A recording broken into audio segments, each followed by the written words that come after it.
Hello friends, environment and ecology की series में आप लोगों का स्वागत है। बहुत इंपॉर्टेंट चैप्टर ये घटना चक्र की सीरीज़ है, जो 2024 की नई वाली बुक आई है, उसी से हम लोग पढ़ रहे हैं, ठीक है? आप लोगों के पास नहीं है तो प्लीज़ परचेज़ कर लीजिएगा, उसको पढ़िए क्योंकि 10 से 15 क्वेश्चन एग्ज़ाम में आते हैं। तो चलिए हम लोग स्टार्ट करते हैं। आज हम लोगों का जो टॉपिक है वो है पारिस्थितिकी असंतुलन, ठीक है? हमारे इन्वायरमेंट में कैसे डिसबैलेंस हो जाता है हमारा इन्वायरमेंट, उसके बारे में हम लोग पढ़ेंगे। तो पारिस्थितिकी असंतुलन के मूल कारणों में क्या-क्या आता है? मूल कारण अगर हम देखें तो उसमें वनोन्मूलन आता है, जैसे लकड़ी काटना और वनोन्मूलन के भी कई कारण हो सकते हैं, वो हम लोग देखेंगे जैसे कागज़ की भारी माँग के वजह से भी वनोन्मूलन यानी कि लकड़ी काटी जाती है, प्राकृतिक आपदाएँ आती हैं। वनों में चारागाह जो वन है उसको चारागाह में परिवर्तित कर दिया जाता है, मतलब इतना ज़्यादा चारागाह अगर होता है, कराया जाता है, पशुओं को चराया जाता है, तो क्या होता है वो वन जो है वो चारागाह में परिवर्तित हो जाते हैं। और उसके बाद वन भूमि का कृषि भूमि में परिवर्तन कर दिया जाता है कृषि करने के लिए। झूम कृषि में क्या होता है कि जैसे अगर आपने 2-3 साल उसमें कृषि किया, फिर उसके बाद क्या करते हैं लोग, उसको पूरा ज़मीन को जला देते हैं। मतलब जला जो बचा रहता है अवशेष उसका, उसको जला देते हैं और उसको 1-2 साल तक उस पे कृषि नहीं करते हैं, ठीक है? तो ये झूम कृषि है, वनाग्नि है और औद्योगिक मतलब जंगलों को जला करके पहले उस पे खेती करेंगे, फिर 1 साल खेती करेंगे, फिर उसके बाद उसको जला दिया जाएगा। ऐसे करके वो लोग परती छोड़ देते हैं, फिर उसके बाद करते हैं, ठीक है? औद्योगिक एवं व्यावसायिक उद्योग उपयोग के लिए लकड़ी का काटना, ये भी वनोन्मूलन के कारण है। नीति निर्धारण में सतत विकास की संकल्पना का अभाव है, इसके कारण भी वनोन्मूलन पे बहुत ज़्यादा प्रभाव पड़ रहा है, ठीक है? तो ये सब जो है कारण है वनोन्मूलन के, ये मेंस में भी आप लोग डाल सकते हैं, ठीक है? अब यहाँ पे क्या है जल प्रबंधन, वन रोपण और वन्यजीव सुरक्षा से पारिस्थितिकी संतुलन क्या है उस पे सकारात्मक प्रभाव पड़ेगा। जल प्रबंधन से, वन रोपण से और वन्यजीव से, जबकि औद्योगिक प्रबंधन पारिस्थितिकी संतुलन का कोई प्रत्यक्ष संबंध नहीं है वनोन्मूलन से, ठीक है? वन पे कोई प्रभाव इस पे नहीं पड़ेगा। पारिस्थितिकी संतुलन और औद्योगिक प्रबंधन, तो औद्योगिक प्रबंधन और पारिस्थितिकी संतुलन से का कोई प्रत्यक्ष संबंध नहीं है, ठीक है? वनों को काटना भी पर्यावरणीय संतुलन को बनाए रखने में मदद नहीं करता है, ये चीज़ है, देखिए नहीं करता है, ठीक है? क्वेश्चन देख लेते हैं, ये छोटा ही चैप्टर है, ठीक है? इससे इम्पोर्टेंट क्वेश्चन जो कि एग्ज़ाम में आए हुए हैं, तो पहला है निम्नलिखित में से कौन-सा पारिस्थितिकी संतुलन बनाए रखने में मदद नहीं करता? तो पारिस्थितिकी संतुलन बनाए रखने में कौन मदद नहीं करेगा? तो वनों को काट रहे हैं, तो वो पारिस्थितिकी असंतुलन हो जाएगा, तो ये नहीं मदद करेगा, ठीक है? जल का प्रबंधन करना, वन रोपण करना, जैव मंडल भंडार करना, ये सारे करेंगे, ठीक? नेक्स्ट आता है भारत में पारिस्थितिकी असंतुलन का निम्नलिखित में से कौन सा प्रमुख कारण है? तो पारिस्थितिकी असंतुलन बोला है, संतुलन नहीं बोला है। पारिस्थितिकी असंतुलन का मूल कारण पूछा है तो क्या है वनोन्मूलन, अभी हम लोगों ने पढ़ा, ठीक है? और उसके बाद देखिए यहाँ पे देखिए जो वनोन्मूलन है वो क्या है? असंतुलन का मूल कारण, जबकि मरुस्थलीकरण, बाढ़ एवं अकाल वर्षा में परिवर्तनीयता ये गौण कारण है। तो 2 कारण है, प्राइमरी रीज़न है, एक सेकेंडरी है। प्राइमरी वो वनोन्मूलन के जो प्राइमरी आएँगे वो क्या आएँगे? वनोन्मूलन आएगा पारिस्थितिकी असंतुलन में और देखिए यहाँ पे 2 आएगा तो पहले में क्या आ जाएगा? प्राइमरी में वनोन्मूलन, सेकेंडरी में क्या आ जाएगा? मरुस्थलीकरण और बाढ़ एवं अकाल वर्षा की परिवर्तनीयता ये सब सेकेंडरी में आएगा। नेक्स्ट है निम्नलिखित में से किस कार्य से पारिस्थितिकी संतुलन बिगड़ता है?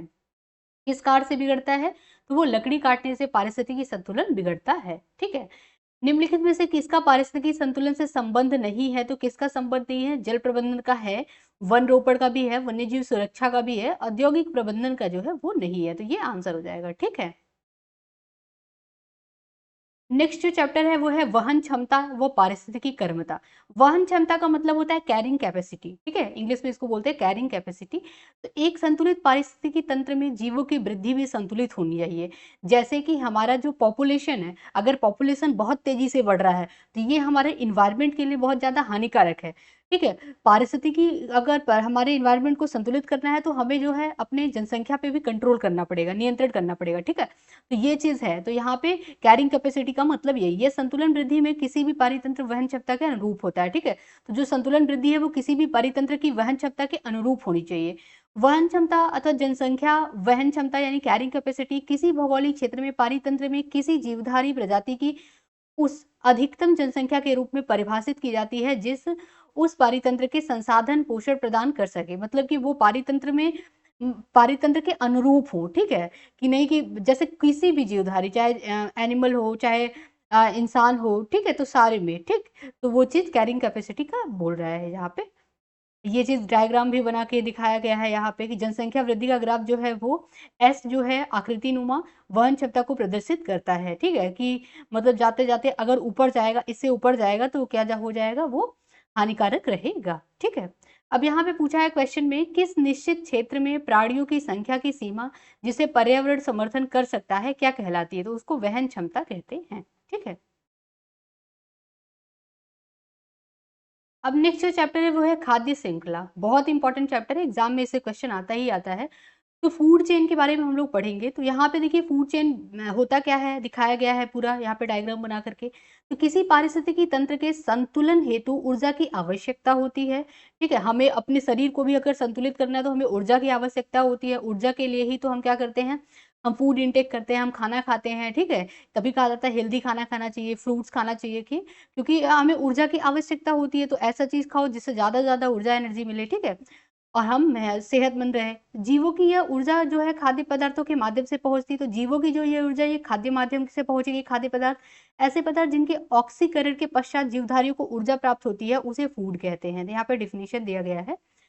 पौधे जो है अपना खाद्य स्वयं निर्मित करते हैं, तो इनको क्या प्रोड्यूसर भी बोला जाता है, ठीक है? तो इनको क्या बोला जाता है? प्रोड्यूसर बोला जाता है, जो पौधे होते हैं।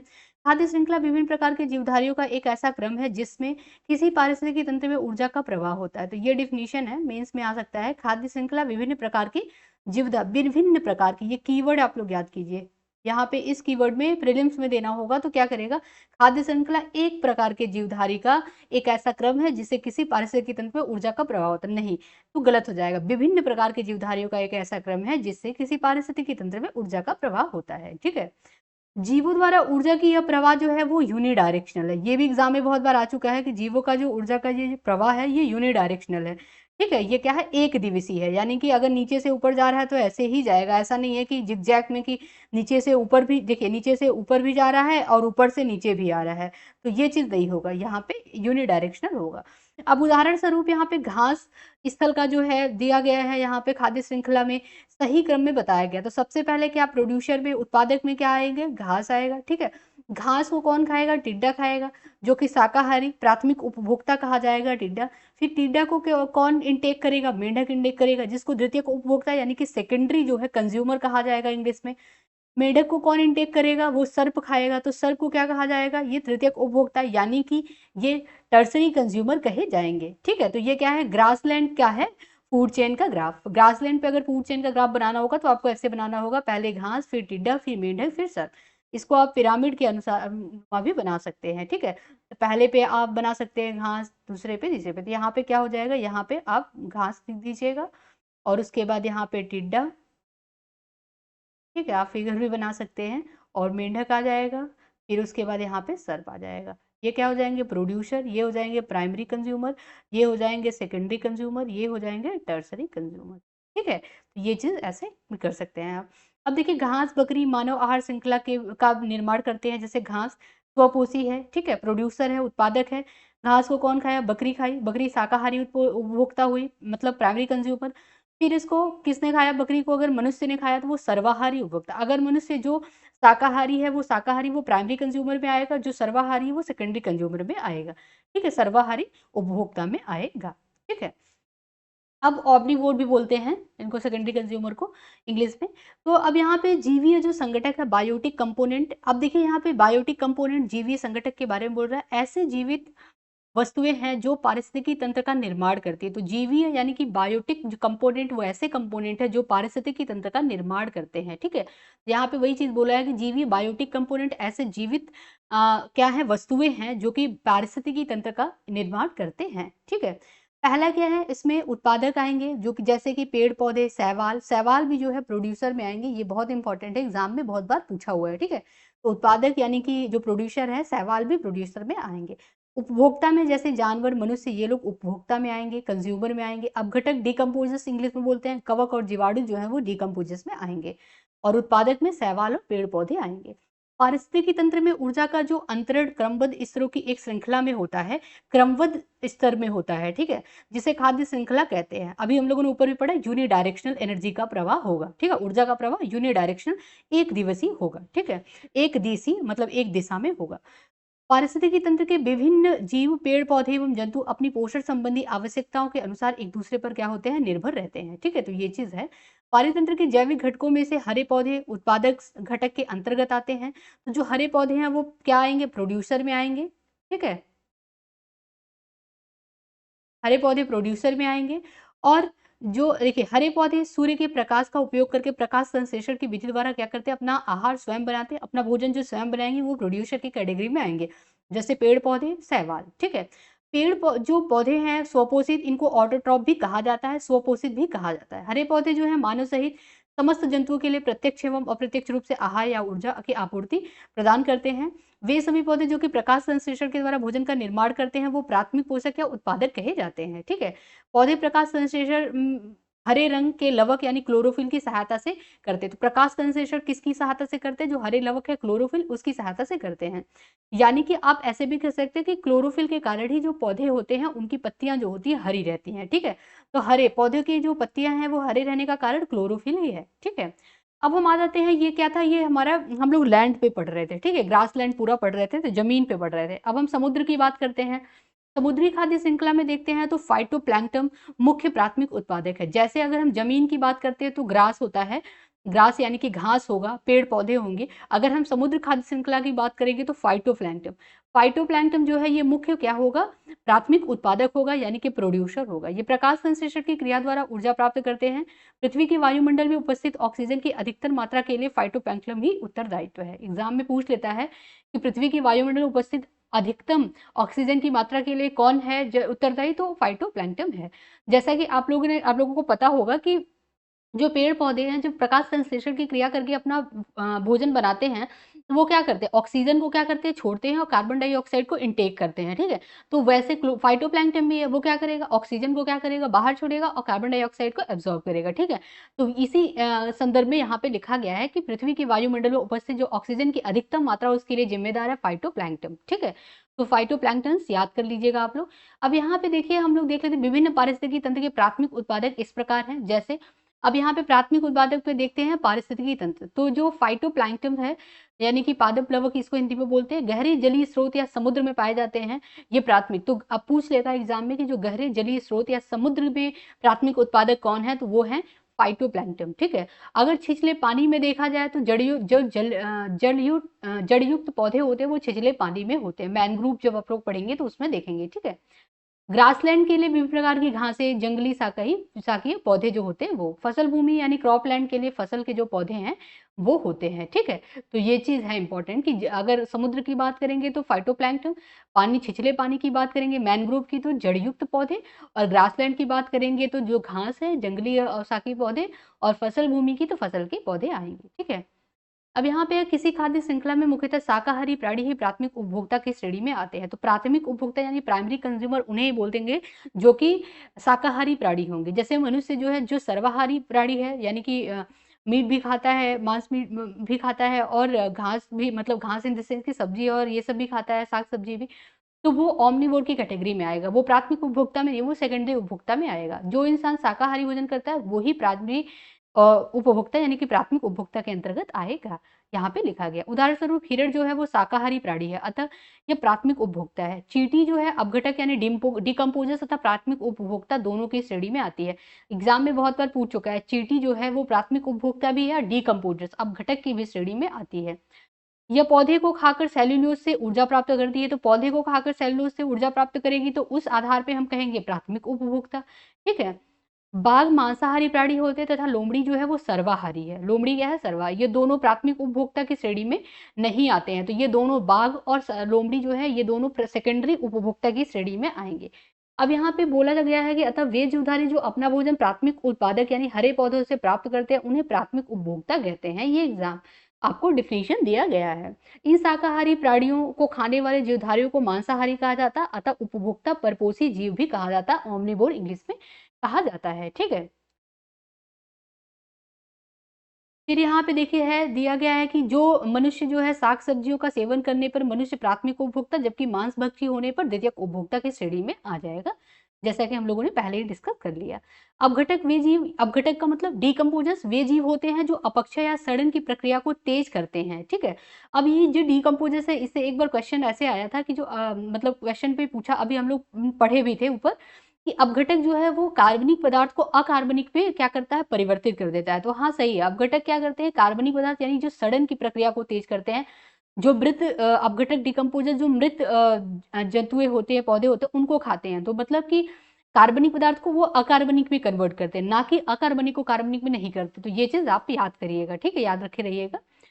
अब जिसमें पोषक तत्व की पुनः चक्रीकरण होती है, अपघटक निर्जीव कार्बनिक पदार्थों को अकार्बनिक यौगिक में तोड़ते हैं। देखिए यहाँ पे वही चीज दिया गया है कि जो कार्बनिक निर्जीव मतलब मृत कार्बनिक तत्वों को अकार्बनिक यौगिक में तोड़ते हैं।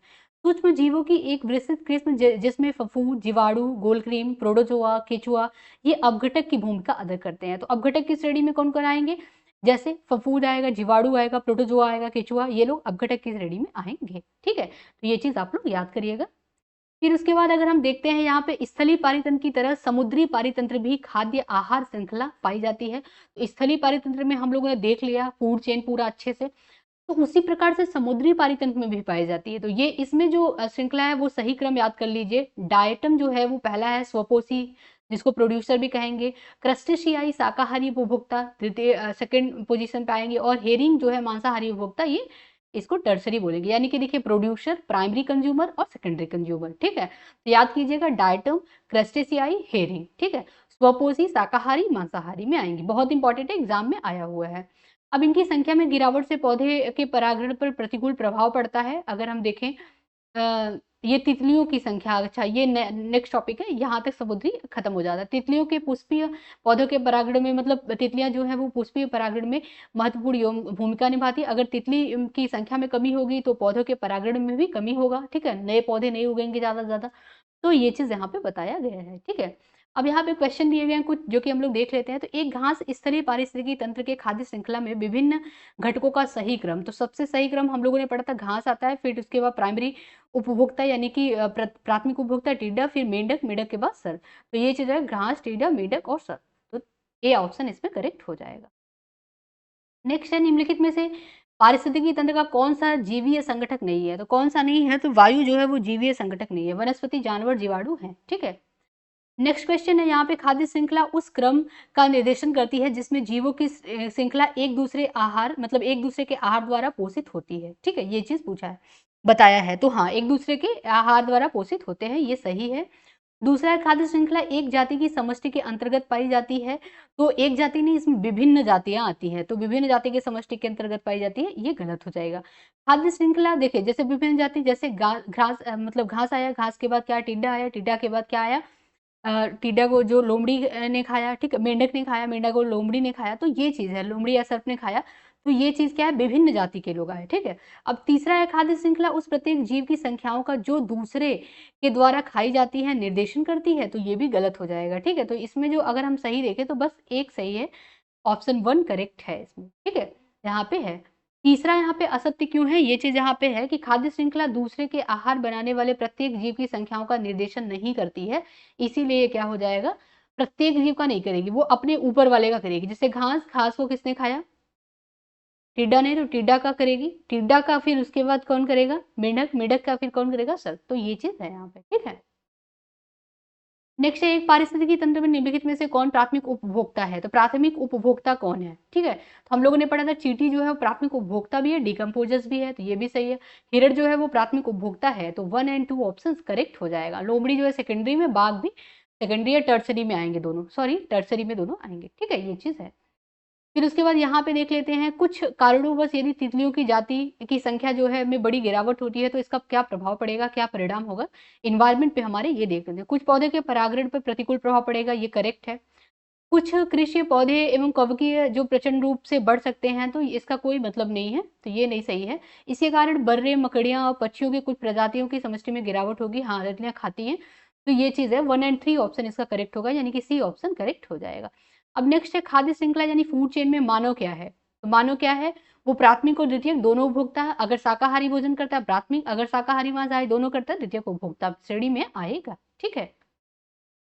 नेक्स्ट है यहाँ पे पारिस्थितिकी तंत्र के जैविक घटकों में कौन उत्पादक घटक है? तो उत्पादक घटक यानी कि कौन प्राइम क्या है? प्रोड्यूसर है। उत्पादक का मतलब तो कौन सा है, कौन है प्रोड्यूसर? या हरे पौधे जो है वो प्रोड्यूसर की श्रेणी में आएंगे। ठीक है। नेक्स्ट है प्रथम पोषक स्तर के अंतर्गत आते हैं। तो प्रथम पोषक के अंतर्गत आएंगे तो हरित पादप जो है पेड़ पौधे वो आएंगे। जैविक व अजैविक संगठक के मध्य जो बिचौलिया का कार्य कौन करता है? तो जैविक और अजैविक संगठक के मध्य जो बिचौलिया का काम करता है वो कौन करता है? ये चीज यहाँ पे देखिए, यहाँ पे ऑप्शन नहीं करेक्ट है, इसलिए यहाँ पढ़ लेते हैं। वे सभी पौधे जो प्रकाश संश्लेषण के द्वारा भोजन का निर्माण करते हैं उत्पादक कहलाते हैं। ठीक है।